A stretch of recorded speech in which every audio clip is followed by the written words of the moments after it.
Good day, everyone. This is Kuya Dennis Caballero recording live here in Canada, but I can join you live now. I will be talking to you today about structured learning experience or SLE, experiential learning, and ultimately packaged to facilitating. Allow me to tell you about myself first. I am an IT by profession, yet all my work in community and the youth is about facilitating and community development. I founded Gaban Youth League, which is already 16 years old now, and we've been going around the Philippines to handle community youth all over the Philippines, as far as Aklan, Antique, um, Visayas area, even Samar, and Mindanao, Lanao del Norte, Sulu, Tawi-Tawi, and everywhere else. Okay, so ultimately, we'll be talking about facilitating today. And if you wish to explore more about this, I suggest you study structured learning experience and experiential learning. Those are the keywords that you need to know about. And please join us. We need more young people in Gaban Youth League. We do have already for professionals with us always in every batch that we're getting. So please do join us. Just search our Facebook page. And thank you once again for inviting me. Ma'am Melanie is actually a dear friend from college. We were blockmates in accountancy, but look where we're now. We're being brought to, across every platform. And yes, I am with youth formation and facilitating. Okay, so let me start. The core of what we'll be talking about today is about structured learning experience or experiential learning. This will be the cycle we'll be talking about, and we will start with activity, reflection, conceptualization, application. This is actually everything, the summary of what we'll be talking about today. It is not enough to prepare an activity for your implementation. Okay? Most facilitators think it is enough to make a person cry, it is enough to make a person laugh and be happy with the activity that we'll be doing or the choosing of the modules. No. It is equally important to, while we ask in activity what happened, those are the facts, we should put in reflection also what did I experience. Okay? It's very important to reflect upon what they did in the activity. And next to that will be the conceptualization. In the conceptualization, they would already ask themselves, why did it happen? All right, why did it happen? It's the process part. And lastly, will be the most important part, will be the application. Sometimes it would be up to activity, reflection, up to conceptualization. All right, those are the usual. When you're a beginner, you only consider activity. When you're someone like an experienced one, up to conceptualization. They forget the application part.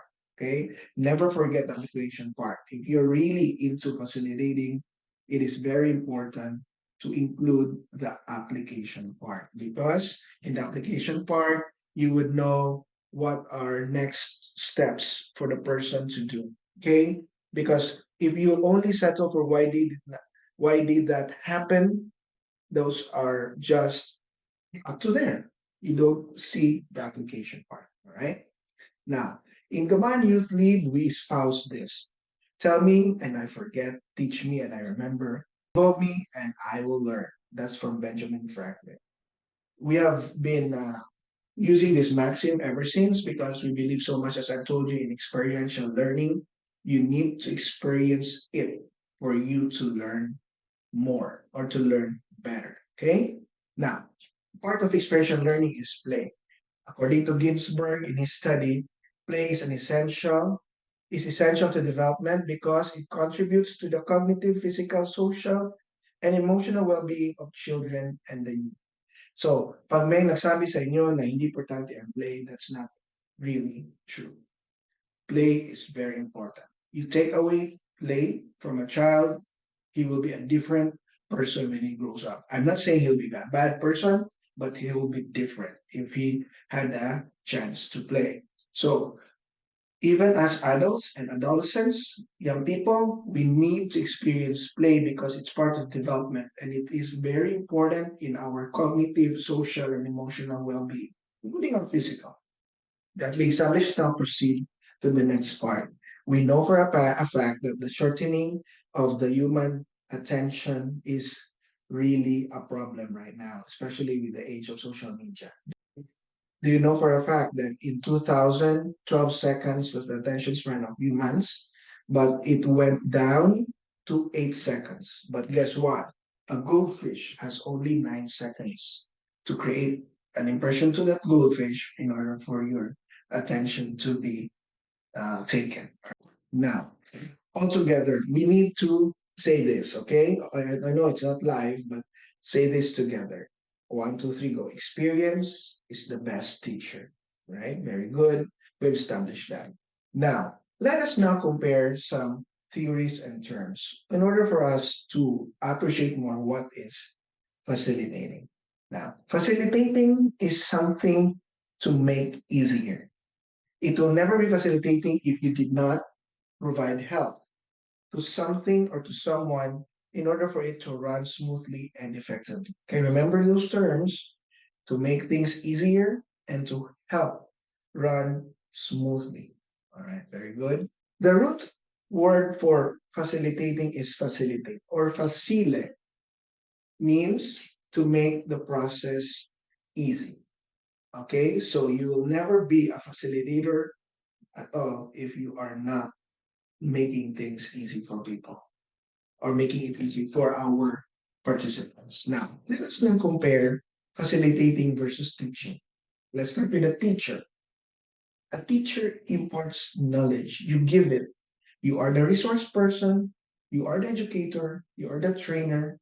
You provide the knowledge and the learning. You will be the source of that learning. Okay. Now, in facilitating, the expert that you have is on the group process. What do you mean by that? You will be the one to extract and make them learn. Not you as the source, but you as the expert of the group process of structured learning experience. Okay? I hope you get that. That's very important. Now, here's one more thing. Let's read this together. One, two, three, go. One can teach and facilitate, but one cannot facilitate and teach. Let's say that again. One can teach and facilitate, but one cannot facilitate and teach. What does it mean? You can be a teacher and become a facilitator also of structured learning experience inside the classroom. But it is a no-no that if you become a facilitator, you will teach. It does not come together. Meaning, teacher can be a facilitator and a teacher and a resource person, but a facilitator will always be about a group expert into the process, but never the resource person. Now, let's go proceed now. We've already differentiated facilitating and teaching. Let's now also get to understand a little what is the difference between facilitating and counseling. In facilitating, you help discover something, right? Because you make things easier, you're the group expert. But in counseling, it is a therapeutic professional help. You must be careful in approaching counseling. We are not trained counselors, we are trained facilitators. I myself is a trained facilitator and counselor. I was trained as a peer counselor. I was even doing peer counseling on the air before. So I'm up to that point. But as to the part where I'll be talking about professional therapeutic help of counseling, the profession itself, I'm not. All right. So also you're not trained. So be careful in using those. Now, there are so many ways in facilitating. You can do it in meetings or in forums, trainings, workshops, seminars, focus group discussions, recollections, and all. But these are different ways to attack, okay? But overall, these are facilitators. Do you know what? When I started in my high school in facilitating, I thought a facilitator is the one who just like comes to the event, comes to the camp, and cuts things, uh, writes on the board, manila paper. That was facilitating for me. I started in that simple task. And yeah, that is a facilitator in itself also. But at least now, with the advance of time, we now can learn more about facilitating. Okay? Now, what are the characteristics of facilitating? Let's do this one by one. Okay? First and foremost, you need to have clear instructions and help summarize a prioritized content. This means the instructions and the content of your activity. It should, and it's very important. Okay? I know there is an activity for this one, but we cannot do this. But if you want to join Kapan Youth League, I can tell you how it is in codifying. Okay, what to do in codifying. Okay, let's proceed. Now, another is there should be participants' self-esteem being protected. Okay, you need to understand the dynamics and the energy of the group and the productivity because this is usually the reason why self-worth of each participant becomes lower or super high because of not controlling the group energy. Well, of course, as a facilitator, you should be number one in the flowing and energy level. But it doesn't mean here OA na energy level. It means here na control and there is a direction of the level that you wanted to do. So think of these parts of the facilitating part, which is more on the event side, how to control yourself being the navigator or the pilot of the entire thing. But most importantly will be self-esteem. Everyone should be participating, everyone should be feeling good, not anyone should feel down. They may cry, they may be emotional, but it means as a group they are experiencing that. It is very important. No one should be left behind, no one should be left out. So again, you need to monitor the pace and the quality of what the activity is all about. Now, another would be moves group to the consensus and creates a participatory environment.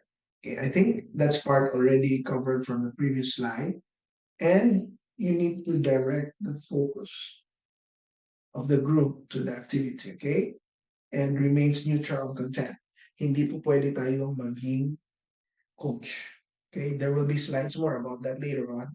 You need to be neutral content. You do not emphasize or put out what is your stand about something and suggest helpful things to them as you facilitate. Okay, now here's one important slide. Let's break this down. In facilitating, part of the guidelines is be with your group for the entire duration of the activity. I so don't like the idea where facilitators just roam around and just observe and they do not sit down with the group. In GYL, it's a no-no for us to stand up when you're inside a group. Or unless you wanted to exit, there should be somebody else who should be with the group.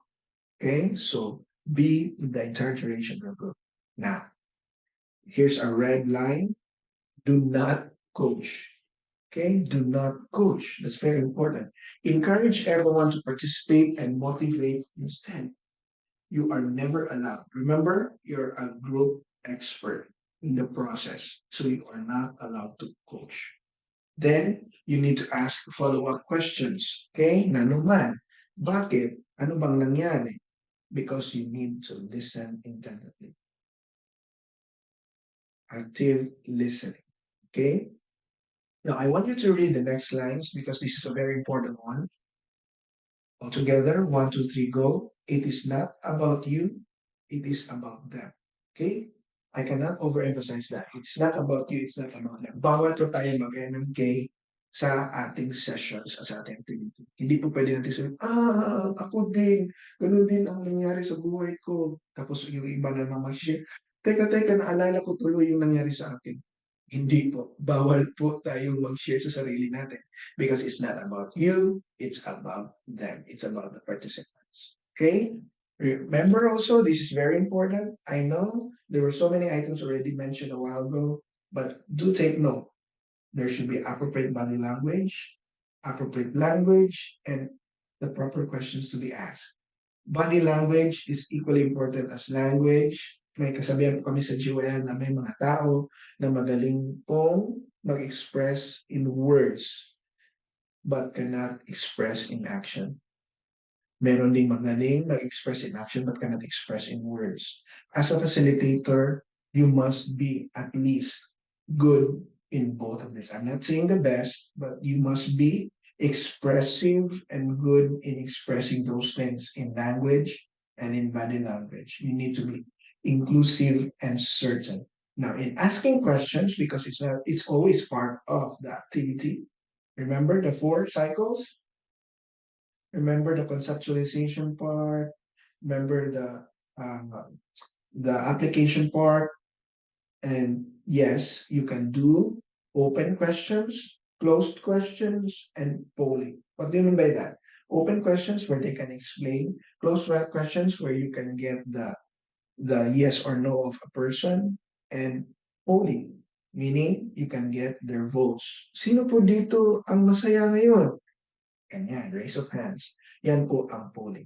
Sabi sa traditional facilitating, dapat daw open questions lang ang gagamitin natin. Hindi po. Pwede na po ngayon gumamit ng polling. Okay? That's great. Now, let's proceed.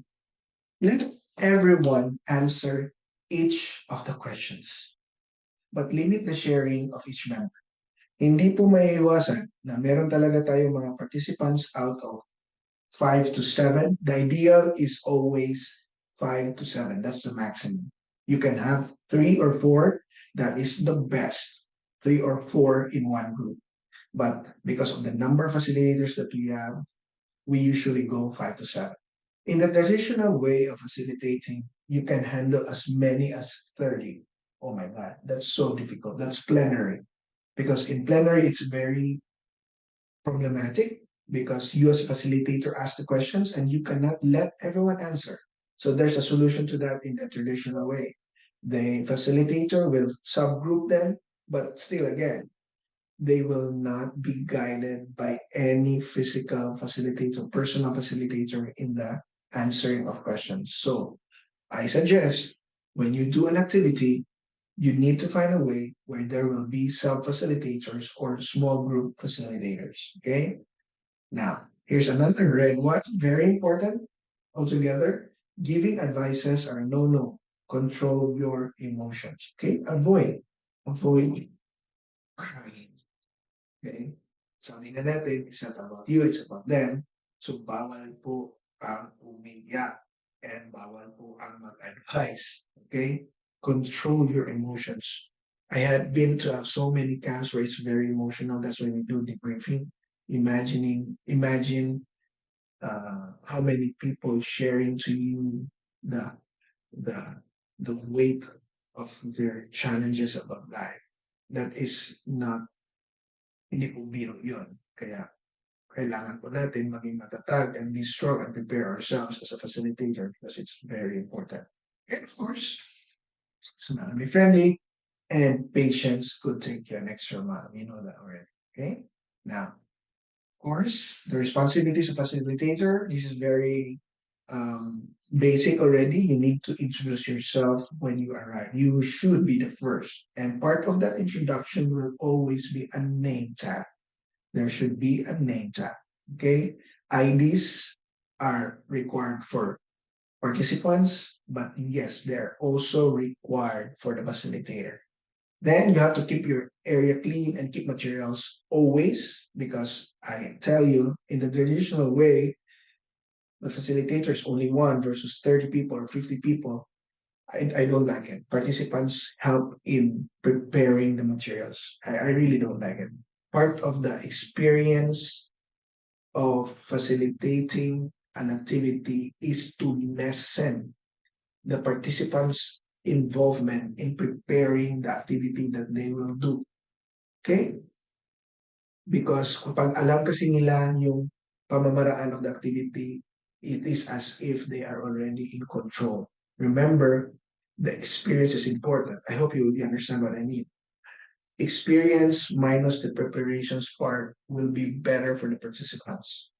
It will not do good for them if they know the ins and outs of what you are preparing.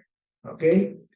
Now, these are other items that probably not applicable so much for you. This is usually what we do in the budget. Okay, let's proceed. Now, facilitators are deemed organizers as well. Okay? Kaya nung nag-usap kami ni Ma'am Melanie preparing for this session, I was asking her, do you want me to prepare slides for events organizing or do you want me to prepare slides for facilitating? And I tell you, the answer is both.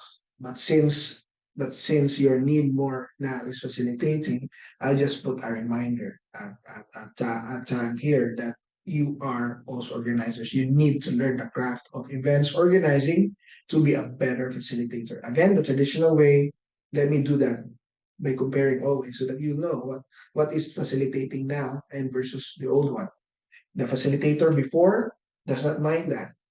The facilitator now includes music, includes lighting, includes how they sit down, includes how they approach the activity and every aspect of it because the experiential learning should be holistic. It's not about just providing them with questions, just providing them with games and modules. It's not that. It is the entire thing, the entire experience. Okay, let's proceed. These are actually exercises that we do for the band youth lead to teach them about facilitating. Now, here's one exciting side. What are the challenging behaviors in facilitating? Meron po mga participator. Yung akala nila sila na ang tama. Sila dapat always. Okay? So keep that in mind. We also have mga aggressive participator. Yung currently nagbabark, yung know-it-all, yung constant po nating nag-emote. Gusto, yun, yung very aggressive participators. Okay? You need to keep in mind also the under participators. Yung gusto nilang manahimik na lang dun sa tabi, ayaw nilang mag-participate. Paano natin i-approach yung mga ganitong challenging behaviors? So my suggestions are these. Okay, these items are long and very tedious to discuss each, but the challenging behaviors can be addressed this way. So just probably take note of those. Maybe my most important part of that is refocus the topic. Okay, so you need to refocus them of the goal and objective of the activity. All right. Now, here are some suggested guide questions for you before you start the activity. And yeah, you can use these suggestions. These are some exciting questions like favorite movies, favorite love songs, and all. Okay. Now, allow me to jump to another core component of facilitating, which is different from the structured learning experience part. This one is focus group discussion, FGD. We've heard this a lot, but we always interchange facilitating and structured learning experiences and SLEs and experiential learning to focus group discussion.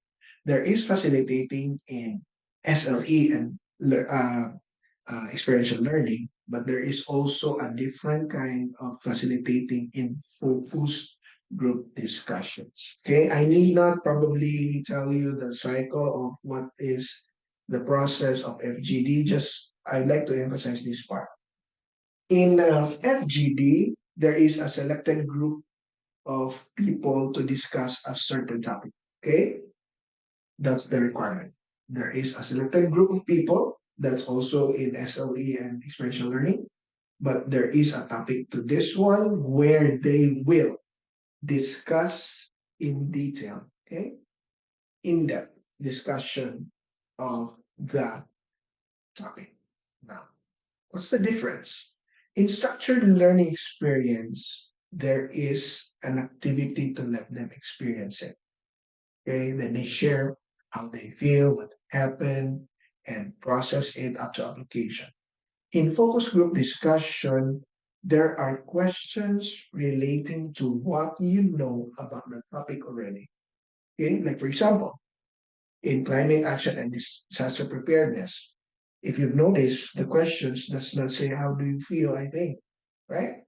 So that's the difference. Okay, we can talk about this in depth, but I'd like to park it that way so that you can research more about focus group discussions. And I think the goal of your plan to implement will not be an FGD.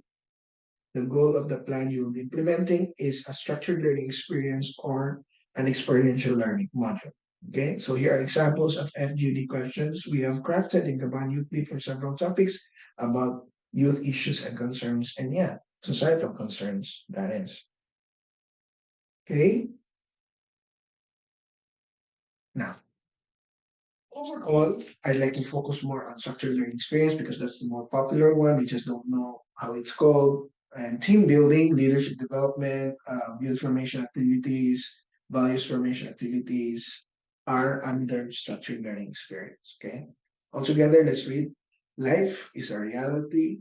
Through structured learning experience, we can practice life situations without harm and or pain. What do you mean by that? It's just like school, just like education.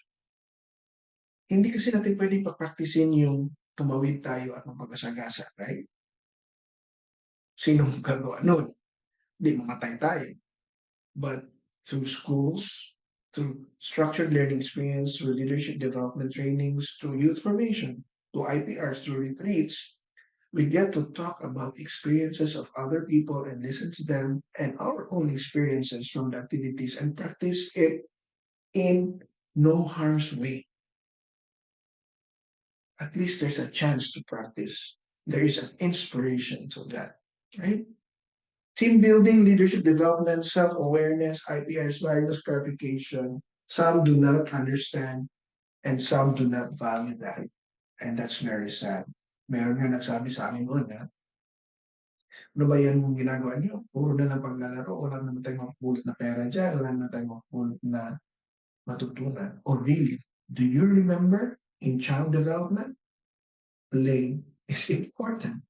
A child growing needs to play in order for for the practice of the child, in order for that child to be prepared when he grows up or she grows up, right?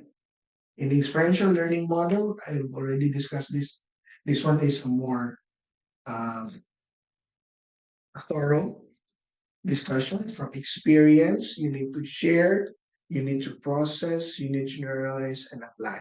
Okay, somewhat similar to the framework that we had a while ago. But this one is important. Why I'm repeating it? Because through this, you can create and craft questions. Okay, do research about the process of activity going to application and you will know how it is to craft questions with regards to each part of it. Okay. So these are sample questions from the general to the process to the yeah, impact and all those. Okay. In GYL, when you create modules, this is our guide how to create those questions.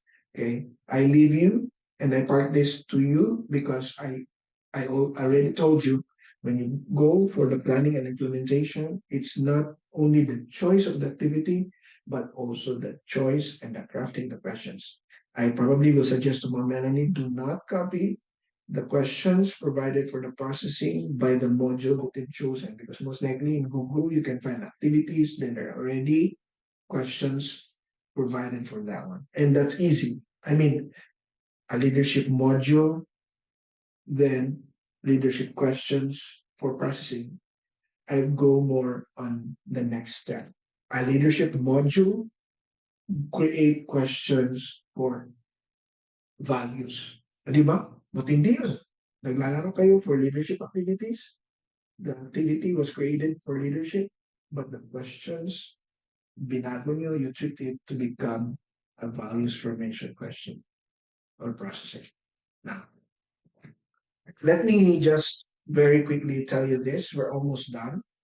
I think you know this already and you know more better than us about this. Remember always the cognitive, affective, and psychomotor parts. These are very important theories related to structured learning experiences. Okay, cognitive, affective, psychomotor. It can never be only cognitive.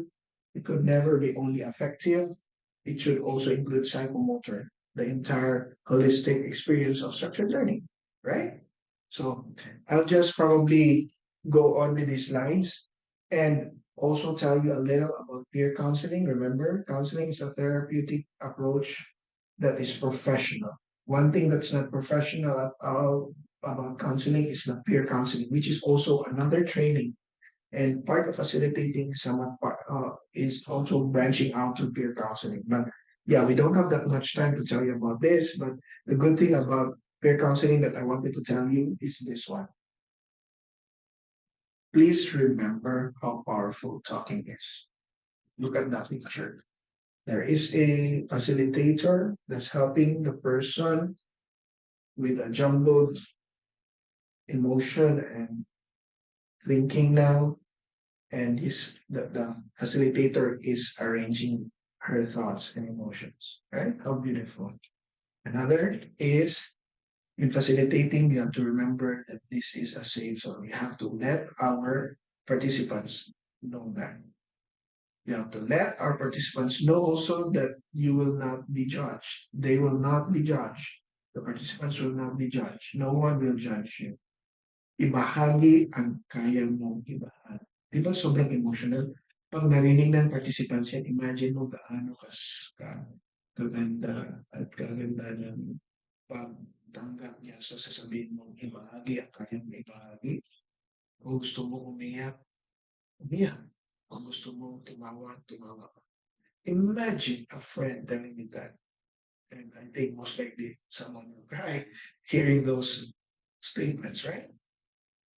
But as a facilitator, saying those things meaningfully and sincerely means a lot in laying down the foundation that everything will be okay, right? Lahat ng kwento mo, atin-atin lang ito, hindi natin kwento sa iba. Bawal po ang facilitator na marites. Hindi ba pwede? Alright? And in peer counseling, simply stated, counseling is any relationship in which a person is helping others to be a better person or better understanding of himself. All right. So that extends well also in facilitating. Okay. I'll just go on the slides. This is another topic which we can talk about if you wish, or more sessions about peer counseling and facilitating. And I thank you all for this chance of being part of this session and your learning. Please do join us in Gaman Youth Meet if you like. I'm almost done, and I will leave you with this one. Life-changing, inspiring, heartwarming. Thank you, everyone. Be inspired. You are blessed. Be a blessing. Once again, this is Kuya Dennis Caballero. Do find me in all my social media accounts, Kuya Dennis Caballero, and